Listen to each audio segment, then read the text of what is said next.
Hello, everyone.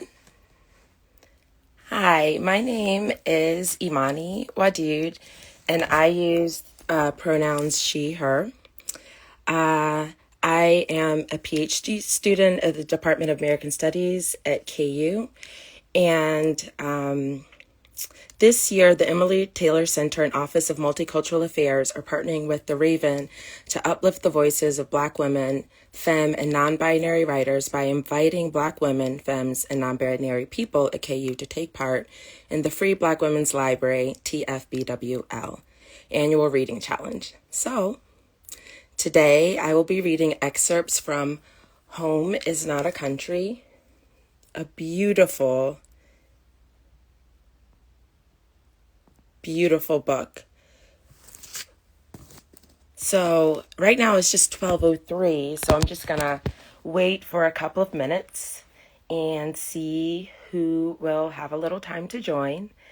And but thank you all. Hi, thank you for joining in. I'm really excited to read this book. It's also so lush, so beautiful.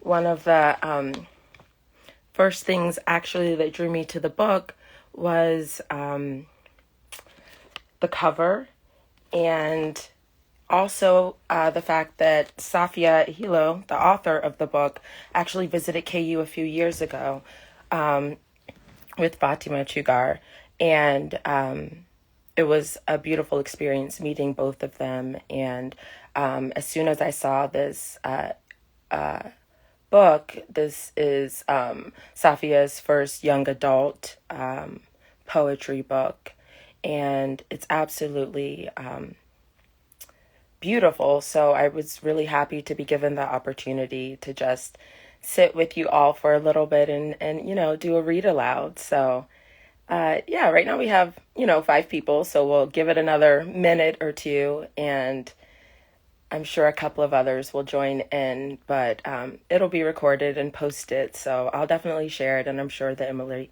Taylor Center will share as well, so you can check it out in your archive. But I hope that everyone's doing well today, and that you've had, an okay semester, an okay fall season, and we're definitely full into winter season, so I hope you're all holding up and holding each other and taking care of yourselves as well. So I'm trying to do the same.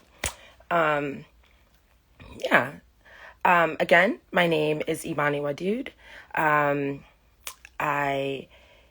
am delighted that you all have joined me, and because I love the look of the book so much, again, what we'll be reading is Home is Not a Country by Safia Elhillo. And I wanted to take a little time to just read the inside caption because it is a book of prose, but there's a strong narrative running throughout. So I'm just going to start by reading the inside flap of the book, and then to read a little bit about Safia. And then I'll just delve into the book and read a few, excerpts for you all. And I highly recommend checking it out from your local public library or university library, or, pass the book back and forth through friends. Waving at you all. Again, thanks for tuning in. So why don't we just get started? And again, another shout out to Safia Elhillo for this beautiful book, and also to the Free Black Women's Library for running this challenge throughout the year. It's offered us the opportunity to sit with each other, to read with each other, to kind of have some food of thought that nourishes us throughout the year and exposes us to lots of Black women writers, which is, the nourishment that we need, right, to move forward. Okay, so the inside cover says, and this is about the narrative arc of the book. Nima doesn't feel understood by her mother, who grew up far away in a different land, by her suburban town, which makes her feel too little, too much like an outsider to fit in, and not enough like an outsider to feel that she belongs somewhere else. At least she has her childhood friend, Haitham, with whom she can let her guard down and be herself until she doesn't. As the ground is pulled out from under her, Nima must grapple with the phantom of a life not chosen. The name her parents didn't give her at birth, Yasmin. But that other name, that other girl, might just be more real than Nima knows. And more hungry. And the life Nima has, the one she keeps wishing were someone else's, she might have to fight for it with a fierceness she never knew she had. Okay. And then I just want to read you a little bit about Safia. Safia's on Instagram as well, but this is Safia. Safia Elhillo is Sudanese by way of Washington, D.C. She holds an MFA from the New School and was a founding member of SLAM at NYU. She is a recipient of a Cave Canem Fellowship, a Wallace Stegner Fellowship at Stanford University, and a Ruth Lilly and Dorothy Sargent Rosenberg Fellowship from the Poetry Foundation. Safia is listed in Forbes Africa's 2018 30 Under 30, and her first book of poems, The January Children, this one right here that I have, also highly recommended, won multiple awards. Home is Not a Country is her first book for young adults. It's a love letter to the diaspora communities she grew up in. So maybe enter into this love letter with Safia right now and meet Nima. Okay, Home is Not a Country. I'm going to start from the beginning, and I'm going to take some time with some of the preface, and I'm also going to probably at the end read the acknowledgments, because sometimes we forget that, and those are all the people that really support others so that they can have the time and the space and the energy to get their thoughts onto paper, because it isn't easy. So I want to kind of be cognizant to name those people because she thought to name them in the book, and we don't want to leave them out either. So she dedicates the book to my communities, to Arad and Basma. You are my country. It starts out, Dear reader, the truth is, this is just one life of many you could have led. At some point, you made the choice to pick up this book, but you could have chosen something else to do. Before that, there were other decisions. You chose to walk down one street or another, to take the bus, to talk to that stranger. Even earlier, there were decisions made before you were born. Decisions that have profoundly affected who you are right now, what language you speak, where you live, even how you dream. It seems to me that this knowledge that you could have just as easily been any one of 100 other people is at the heart of empathy. It's the realization that every person you meet or see on the news or hear about could have been you, if you had made slightly different choices, or if your grandparents had made different choices, going way back into a great tree of different choices that look like an entire world of people who aren't you, but might have been. Some people have the gift of understanding that they could have been other people. Nima is one of them. She understands that her own life is just one branch of a tree, and the seed that became her could have just as easily become someone else. She rides her nostalgia and the strange here and there-ness that is every immigrant's story to the full visions of who she should have been if. And maybe we fantasize that we would be happier as that other person, or that we could run faster or be more loved. So many stories are about just this thing, the fantasy of what it would mean to be someone else. All the lions and wardrobes, all the kids with secret powers, even the cats in the hat. But what they fail to realize is that just as much as there are the many people we could have been, these people live in the corners of imagination, and perhaps they are wishing that they could be us. Welcome then to Safia Elhillo's Home is Not a Country, a tree of identities of who we are and who we could be, and the dangerous and beautiful place in between. And that was the foreword written by Christopher Meyer. So here's a couple of excerpts from the prologue, And this is a book of poetry, of prose. So it is broken off into different chunks. But I want to kind of read some from the beginning, a couple in the middle, and then round out with the poem titled Home is Not a Country until we get to the acknowledgement. So I don't think it'll be that long, but bear with me. So the prologue is called New Country. The photograph. In a lifetime before mine, my parents, not yet my parents, only a slim girl the color of cinnamon, skirt swirled liquid about her knees as she dances, eyes cast downward, smiling shyly at a boy who mirrors her movement to the song, the little gap in his front teeth, cigarette tucked behind an ear, and shirt unbuttoned down his chest, sepia hanging longing, for her waist frozen, immortal in the photograph, wondering if they will ever touch. Baba.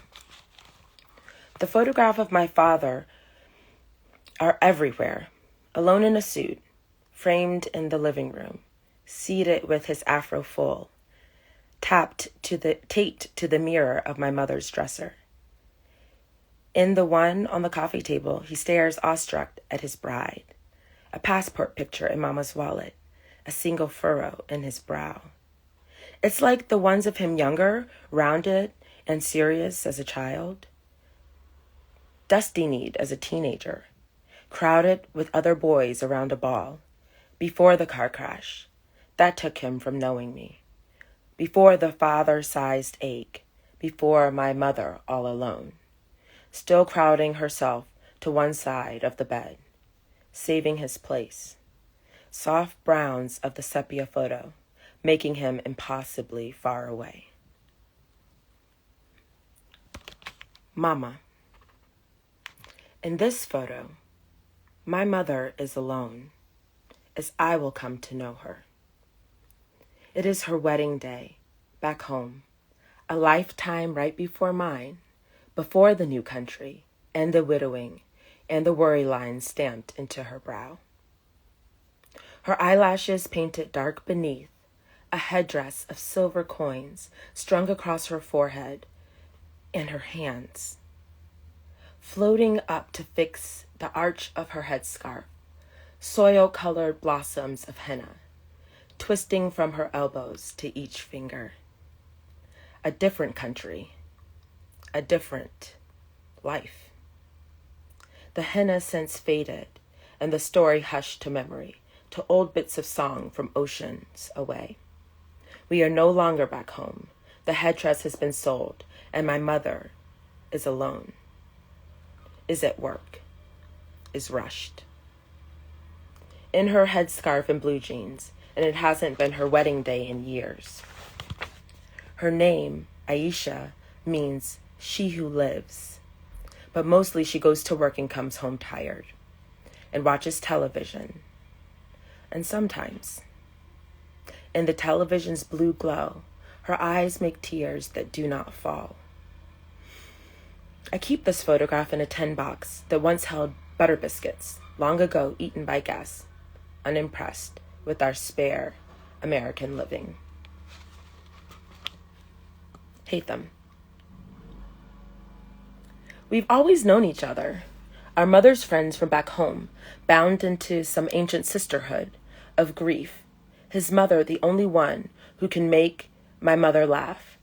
But when I really meet him, when we enter a siblinghood of our own, I am wearing the first new coat I have ever owned, and we are both entering the age that makes our elbows feel larger than the rest of our bodies. The Walmart lights are cold and harsh, blunt squeak of his shoes against the polished floors. Nothing left of my mother's date palm trees, his mother's riverbank, only suburban. America, no matter how far, we strain our eyes. Our mothers share a shopping cart and speak shy, quiet English, testing new words, like coupon and value pack. His polo shirt hangs loose about him, years before his shoulders to come, and all they have to carry. Later, at the bus stop, our mothers fish for change at the bottoms of their worn handbags. He lifts the hem of his shirt, just a little, to show me a pack of stolen Starbursts tucked into the waist of his jeans. "Are you going to tell?" he whispers. And I shake my head, thrumming with excitement and fear, a grin stretched across his face. "Good." He begins unwrapping the candy, because half of these are yours. School. I've never felt like I was good at anything, Hatham. For all his atrocious grades, it is at least good at people. While I'm a solid B- in every class, and barely scraping a passing grade in any social interaction, muttering and burdened by the shadow of an accent that I cannot manage to make charming. At school, Hatham and I separate for the day. He's repeating 9th grade, and now have different lunch periods, where I sit with an assortment of others, all citizens of the social margins. And though assembled, we do not talk. We poke glumly at our wilted lunches. I long ago begged Mama to stop packing leftovers for me to take to school. The smell alone one morning filled the entire bus, despite my seat in the back, where I waited for everyone to pile out through the folding doors before slumping outside myself, throwing away the offending plastic container of okra and lamb and rice before anyone could know it was mine. Now instead I make my own dejected sandwiches, damp in their paper towels, 2 pieces of untoasted white bread, and between them a single slice of plasticky American cheese. America. I go to half-hearted Arabic classes on Sunday in a rented room at the middle school and bleat alif, ba, ta, ta, and agree with Hatham, who sits behind me, that is, like, so boring. We never asked why our mothers had come here and could not let it go, though I always beg for the same crumpled photograph stories of weddings that went on for weeks, cafes crowded with poets, gardens lush and humming with mosquitoes. We whisper to each other, "If it's so great there, then why don't we ever go back?" But I have always listened to the stories, and every day I long. At school, I still do not speak. I wear the same fleece sweatshirt, washed and rewashed. The girl who sits behind me in math came over once to work on a project. I told everyone after that it smelled like rice and dirty plants. Wondered aloud if my mother was bald under the headscarf. In my silence, I dress myself in yellow and imagine a garden thick with date palms. A girl, mouth open and fluent, who knows where she is from.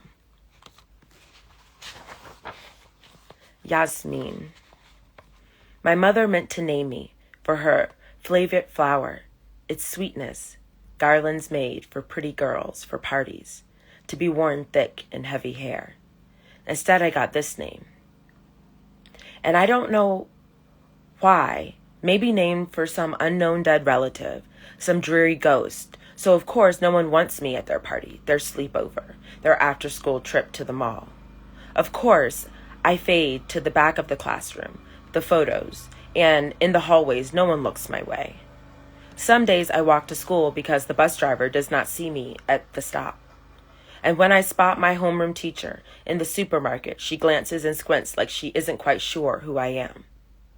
I imagine her, Yasmin, this other girl, bright and alive, full-mouthed and dripping with language, easy in her charm, and in essence she looks like me, but of course better. Nails unbitten and painted turquoise, her hair unknotted and long, ears glittering with stud earrings not like mine, thick with keloid from an infected piercing. I imagine her back home, fathered, beloved, knowing all the songs and all the corresponding dances, laughing big and showing all her teeth, invited to all the parties, called to from across the street by classmates, by teachers, jewel of the neighborhood, and somehow a little taller than me. Like there are extra bones in her spine, like everyone knows her name, and I ache to have been born her instead. Nostalgia monster. Hatham calls me a nostalgia monster and likes to laugh at the dream brain that takes over mine when I hear the old songs and run my fingers over the old photographs. I know the words to the old films, and I imagine myself gliding in to join the dance, glamorous in black and white, photographed in sepia, frozen in perfect time. I wish our Arabic teacher would tell us more about what it was like back then, before everyone left, when they were young and dreaming, and hear the song crackling out the radio. But I cannot imagine him young or dancing, cannot imagine him anyway, except the way we know him now, scowling over conjugations and how we mispronounce the language, how it wilts on our American tongues. One of my favorites in the Syed Khalifa song, where he sings to a girl he calls a pearl necklace. In Arabic, it's written and says, "Where are the beautiful ones? Where did they go?" And I think he means us, all the ones who left, all the gone. My name, Nima. Well, really, it's Nima. Mispronounced at school to sound like the middle of the word animal, or stretched like a whining Nima. No letter in English for the snarling sound that centers my name. Its little growl. Nima, meaning grace. It would be funny if it weren't cruel. I stumble over my own overlarge feet and knock over the clay incense holder. Its coal burning a perfect circle into the wooden table. I brush an uncoordinated elbow past the counter and the tray holding tea for guests. A full set of dishes, teapot and milk, jug and sugar, bowl and saucers and matching cups, painted with tiny flowers, goes crashing to the tile floor. I trip on the carpet's hem and fall, chipping a tiny corner of my mouth, of my bottom front tooth. And in calling my name in exasperation, my mother calls for the grace I don't have. So then there's part one, the other side. And I'm going to read a little bit from this middle part, but I do want to share a little bit as Nima goes through her school year, a little bit from the middle. And like I said, then I'll go ahead towards the end so that we get a kind of overarch about the tone of the book. Okay? So this is part one. And if anyone's following along, I'm on page 19. It's called The Airport. Once when I was small, we packed a shared suitcase of bright cotton, floral prints, and something yellow and silken I'd never seen my mother wear. And for the trip across the country, she wore perfume and her best red beaded scarf. And we clattered into the terminal, my mother collecting all the light. A wedding on another coast is promises of sunlight and gold, and her scattered schoolmates and cousins and faraway friends, all crowded into a rented hall, making it with color and incense and song, our country, and it all shone in my mother's face. We approached the counter to check in. The family ahead of ours handed their boarding passes with a grin before the agent turned to us, and his smile clicked shut and said, "Check-in is closed." And no, there's nothing he can do. And no, there is no manager to call. And please, can we leave? This counter is now closed. My mother's faltering voice, the soft music in her English, the welling eyes, her wilting face, her beaded scarf, and all she said was, "Please, please, I have a ticket." And I'd never seen her so small. English fleeting her mouth and leaving her faltering, frozen, reaching for words that would not come, dabbing at her eyes. with the scarf, its red so bright, so festive, like it was mocking us. And all I could do was reach for the suitcase with one hand, her limp arm with the other, and wheel us to the exit and our new slow retreat. I heard the last snatches of that man's joke, his colleagues' barking laugh. No way we're letting Mohammed so-and-so near the plane. And that's why we don't go anywhere anymore.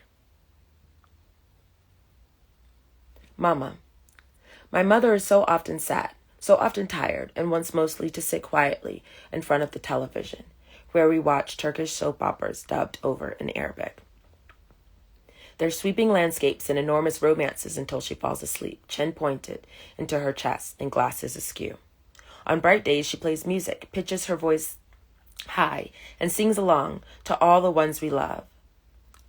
Abdel Halim and Wadi Firouz, Syed Khalifa and Kulthum, Griezmann's open, throaty voice and frantic percussion, to which Mama claps along, tries sometimes to teach me the dances, the body formed like a pigeon's, the chest arched proudly upward, head twisting, helixes against the neck. And a surprise to no one, I cannot dance, but love to watch her, love that she tries anyway to teach me. And sometimes, rarely, by some magic, the movement will click fluently into her body, and she'll undulate and clap while I twist my head in time to the song, Mama's voice, celebratory and trilling.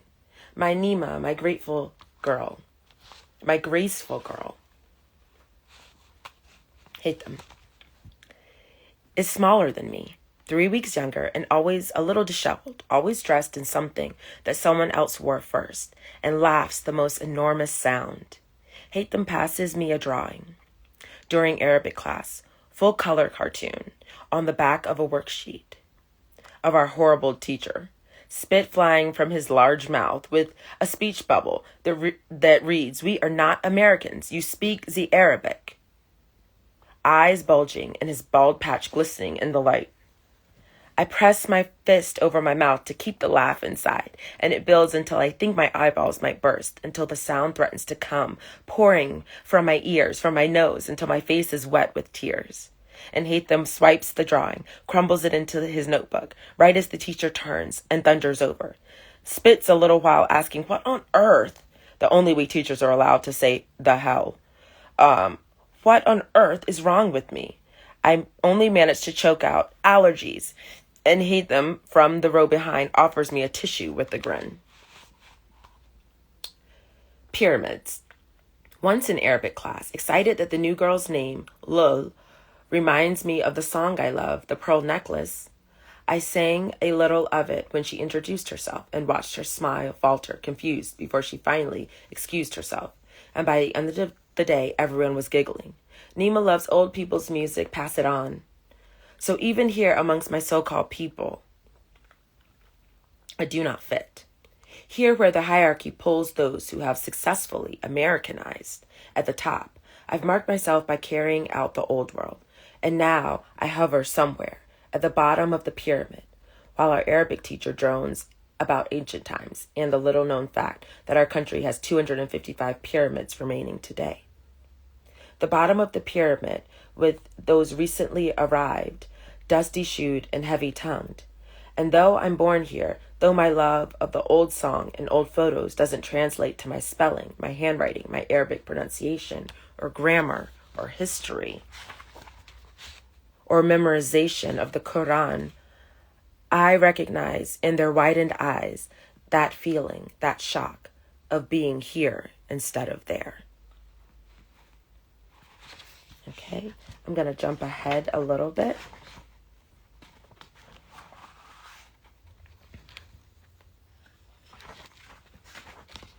I'm going to jump ahead to this part titled Boys. Boys, simply put, Hate Them has other friends. Though outside of school, back in our building, his time is mostly mine. Always home when I knock, always knocking when I'm home. But at school, where we have no classes together in different lunch periods, I see him sometimes in the hallway, where he will always smile or wave, then return to startling laughter from the mouths of his friends. That tangle of being big-shouldered boys, the smell of musk and salt, crowded around Haytham's small frame, though among them he seems not only to fit in, but taller, their crown jewel, their beating heart. For a while, he tried to invite me places with them, movies and parties and dinners and the arcade, and I never said yes, always too shy and feeling increasingly hot and confused by their boy smell, their big teeth and hands, the ways I sometimes want to be looked at and to disappear. I think always of the version of myself I'd want them to see and to look at in awe, to never look away, that better and beautiful version of me, that version named Yasmin, deserving of each and every pair of eyes. But as myself, I am mostly happy to wave back to Haytham in the hallway and sneak a glance at the backs of the other boys' unturned heads. The mirror. Some nights, when Mama is working late and Haytham is with his other friends, I sit at Mama's dresser, an enormous mirror stretched before me. Mama rarely uses jars of powder, darkening my lashes, flushing my cheeks, carving cheekbones into the roundness of my features. A yellow dress from its hanger, wedged in the back of my Mama's closet, is bright silk from a forgotten time. And the mirror, I become another girl. I become Yasmin. I practice smiling and laughing and imagine myself talking to the boys. I imagine that I am beautiful. I imagine someone is looking. I play as if for an audience. I coach a twang into my voice and twirl a lock of my hair around my finger. Tonight the hair catches in Cactus Hala's ring, and I barely have enough time to untangle it and slip Mama's dress back into the closet. I hurry into the bathroom as she arrives. I'm on page 46. I'm sorry, I've been jumping around. I forgot to add. Videos. What I'll never share with anyone is my true guilty pleasure. Every weekend after school, the hour or so before Haytham comes knocking on my door, when my mother is still hours away from returning home, I'll push the coffee table off to the side and watch American music videos, try to shape my limbs and waist to match their dances, their high-heeled singers, and imagine my body as one of theirs instead. And I always feel a little less lonely, loving these songs that everyone loves too. But tonight, with the volume turned high, I do not hear my mother's key in the door, and she walks in to find me trying awkwardly to keep pace with the dance, missing the beat, and then catching it only to miss it again. And when I turn to see her standing, smiling, watching me, the shame courses hot through my now frozen limbs, and I am so embarrassed, I start to cry. I scramble for my room, and will not emerge for dinner, avoid her eyes for days until I'm sure she will not mention it. Oh. English. Most of the other kids in my Arabic class learn English like Haytham did, by talking to people, speaking up in school, going to movies with classmates, being invited to sleepovers, to parties. When Haytham and I were younger, we would mostly speak to each other in Arabic, until one day when he announced that if we were ever going to lose our accents, we would have to speak English with each other. Though these days were kind of have our own language, a perfect mix of the two, so we never have to translate, and the words came out in whichever language we think them in. I didn't learn the way he did, by talking to anyone, by making any other friends. I learned alone, at home, with the television, with the radio, learning those songs too. Not just the ones from back home. I knew all the ones from here too, sang them softly to myself in my room, in the shower, training out my accent, shaping my mouth around the twang, sparkling and new. English, standing at my locker. I stuff books and paper into my backpack to go home, laughter and chatter buzzing all around me. I imagine myself as a silent center, a black hole in the universe. A big group of boys and girls are clattering together down the hallway, joking and squealing as one of the boys reaches to tickle a girl, her giggles and shrieks piercing the entire hallway, before she breaks off into a run to escape, and he follows, knocking into me and sending my backpack flying, loose papers and books and pencils scattered everywhere. They both briefly look back, and he calls out, "Sorry!" And over the noise of the group returning to his chatter, I hear the girl say, as I bend, to crush everything back into my bag, "I don't think she speaks English."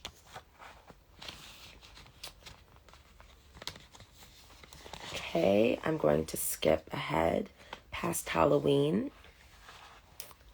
I'm going to talk about Nima's other, Yasmin. On page 53.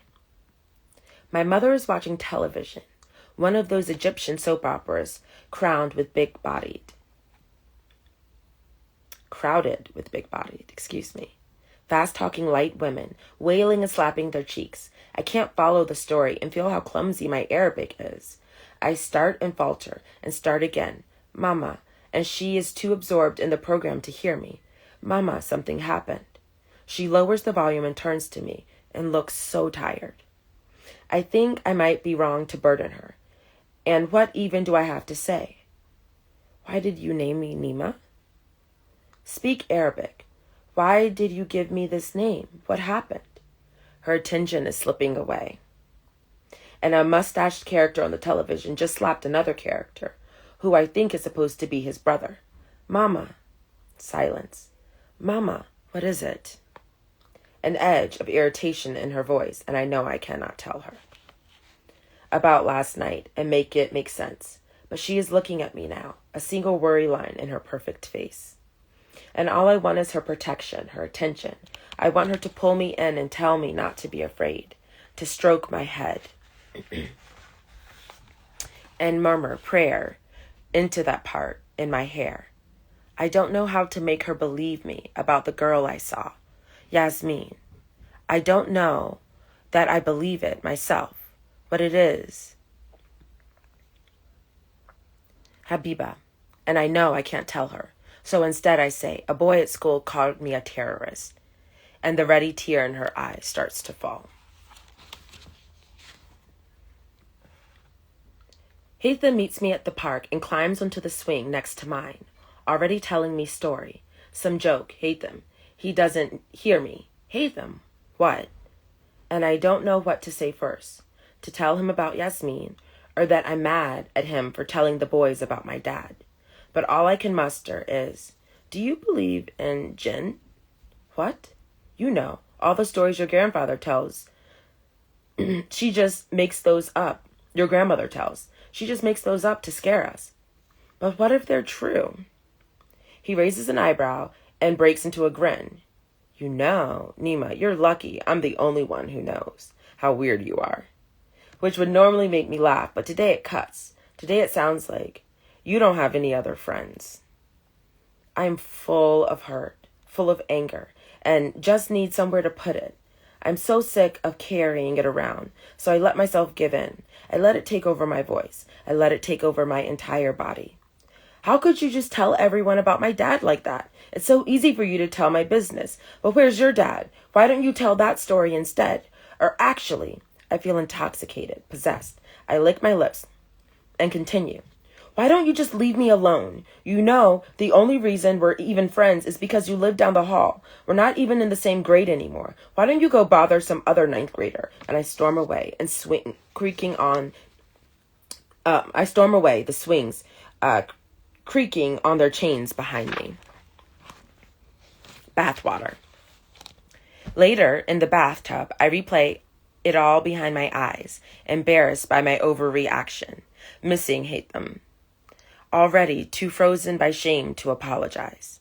I look down at my hand, warping underwater. He's right.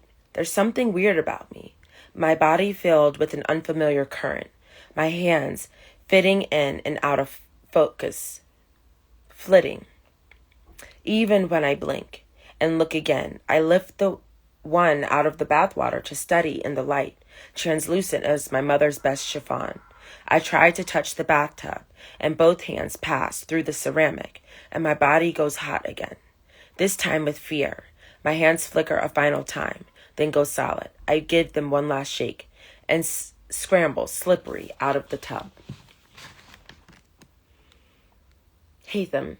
I see him at school, and he will not look at me. I keep checking my hands. Sure that I have once again gone invisible, but they're there. Every day he's surrounded by others, making jokes and laughing his enormous laugh. And I won't be the first to apologize. The shame's still warm in my stomach. But without him, I sometimes go days without speaking out loud. My mother at work and then tired, my cassettes wounding me with their familiar songs. I go home and climb into bed before it gets dark, and still feel heavy and tired in the morning. Today I fall asleep again in math, and when I wake, I can see the desk through the hum of my translucent arm. Advice. My head is in my mother's lap, her cool hand on my cheek and in my hair, and for a long time she's quiet, unbothered by the tears and snot soaking into her skirt. At your age, she finally says, you shouldn't be spending so much time with boys. Why don't you talk to some other girls in your Arabic class? And she stops when I start crying so hard my skull feels too tight for my brain. And we wait for this, for what feels eternal. She sighs and smooths my hair. I see you two together, and it doesn't seem right for you two to be apart. I'm sure he misses you too. Why don't you try giving him a call? Calling Haytham. After this part, I'm just gonna skip ahead and then go ahead to the end and then read the acknowledgments before we wrap up. Calling Haytham. And though it's late, she tells me Haytham isn't home. She sounds surprised. He told me he was with you. I feel a little prickle. Oh, it seems like my connection went out. Can you all hear me? Yeah? Okay. I feel a little prickle of guilt knowing he's going to be in trouble, and it seems rude just hanging up the call without asking after Mama Valleta's health. So I chew my thumbnail while she lists the day.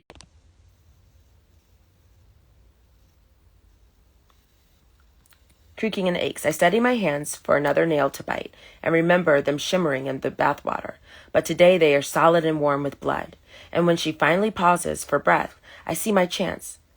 Mama, what do you know about jinn? Are they real? Are they bad? Do they ever really come to our side? I hear her groan into the chair with a sigh and wet lips before she begins.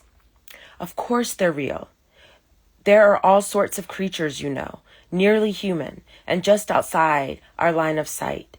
They never give me any trouble, though of course I use the stories to get you children to behave. My husband, God rest his soul, couldn't see them and just thought the house was haunted.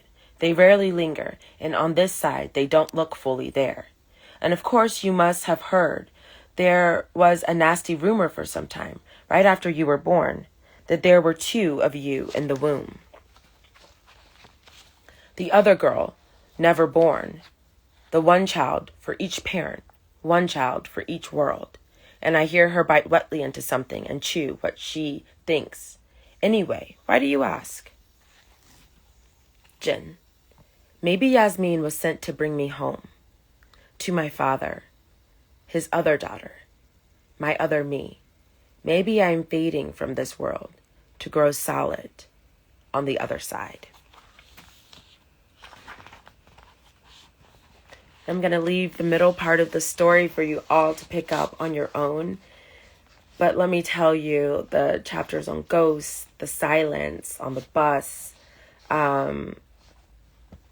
there's so much to treasure about it. So I definitely hope that you do. I'm going to skip to the very ending on page 203 to the poem called Home is Not a Country. I've returned to my life, only to find that things aren't all that different. I go to school and wave at them in the hallways and eat my lunch at home. No, and eat my lunch alone in the company of others eating their lunches alone. Though this morning, while I make yet another tragic sandwich, my mother appears, her face determined, and sets something neatly wrapped in paper towels on the counter before me. Nima, please make enough. Please, enough with those awful sandwiches. Will you take this instead? It's cheese like I know you like, but it's feta, and I heated some pita, and there's fool and tomato in there too. I can't keep imagining my daughter at school eating that plastic. Here, she casts a grin, looking at the neon slices of cheese in their individual sleeves, and I feel a dread I hadn't realized I was carrying dissolve as I imagine myself eating a lunch that doesn't make me want to cry.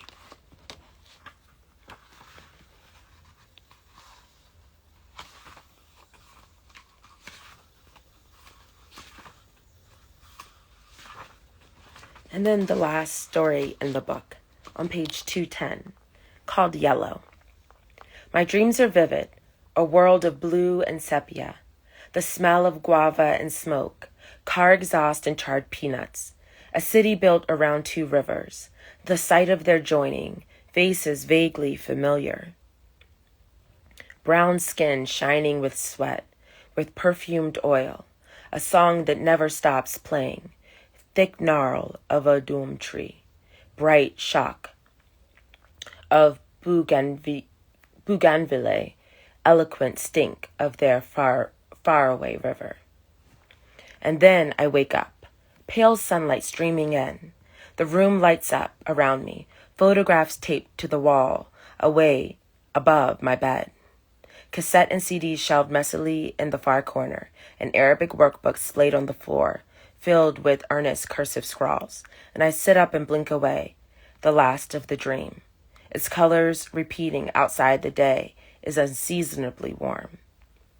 I float sleepily into the morning, brushing my teeth, splashing water onto my pillow-creased face, the kitchen wafting warm and milky smells, and back in my room, spread like a ray of sunlight across the unmade bed in my mama's yellow dress, calling to me almost by name. I rush toward it with a squeal of excitement, hurry out of my pajamas and slip it over my head, and the silk shimmers around me like something liquid. I turn to the mirror, and twirl, like the girl in the photograph, like Aisha before me. And mid-spin, I catch her standing in the doorway. The beautiful girl who became my mother, her face buoyant and alive as she clasped her hands. Oh, Nima, you were made for that color. And I feel warm in the yellow, in my belonging to her as she names me, my precious girl, my graceful one. And the acknowledgments, and then I'll leave you for the day to enjoy. Even during the times when I did not know where I was from, I have always known those from whom I belong. My communities are my country, are my home, are my place in the world. This book is for them, and made possible by them, by the ways their love has held and shaped me. Before this book, I might have been happy to spend the rest of my life only doing the things I already knew how to do. I am grateful to Christopher Myers for the invitation to grow, for meeting me for breakfast whenever I needed to remember the tools I already had could be used in new ways. Thank you for your friendship and for your faith in me. Thank you to Ami Joan Paquette, my agent, for the phone calls, for being the first reader of the manuscript that would become this book, for taking a chance on me.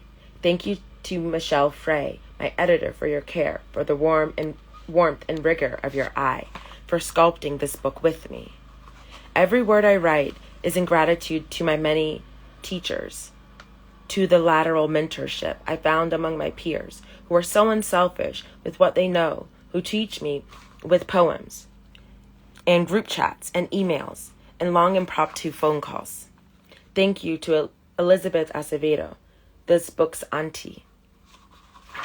I am grateful for your sisterhood, your generosity, and for the better words you've dreamt for us. Thank you to Clint Smith, to Team Cowork. Thank you to Team Mashallah, my siblings, Fatima Ashkar, Angel Nafis, Hanaf Aburakwi, Kaveh Akbar. Thank you to my family, to my Stegner cohort, and to the communities I found at Kaveh Kanam Slam at NYU and DC Youth Slam Team and Split This Rock. To Kamal Brathwaite, Louise Gluck, Evan Bolin, Patrick Phillips, and Mark Bibbins. I am grateful for your classroom and your considerate attention, into which I watch myself blossom to the newer and more intimate shapes. To my childhood besties, my Scorpios, my long unbroken line, Basma Rustam and Arad Saleh. Gonna love you forever, like I've been doing. The greatest and most important honor of my life is being the daughter of Safia Elhillo, the sister of Elhillo, the granddaughter of Habab Emadi and Etayab El-Kogali. I'm so sorry for mispronouncing any of these names, but I am trying my best. A niece and a cousin to my huge and rowdy and incredible family. Thank you to my ancestors for all my names, for the stories I hope you'll never stop telling me. Thank you for the reminding me of the fact of my own hands. Thank you for being the funniest people on the planet and for knowing exactly how to make me cry. I am proud to be yours and know that my name lives among your names.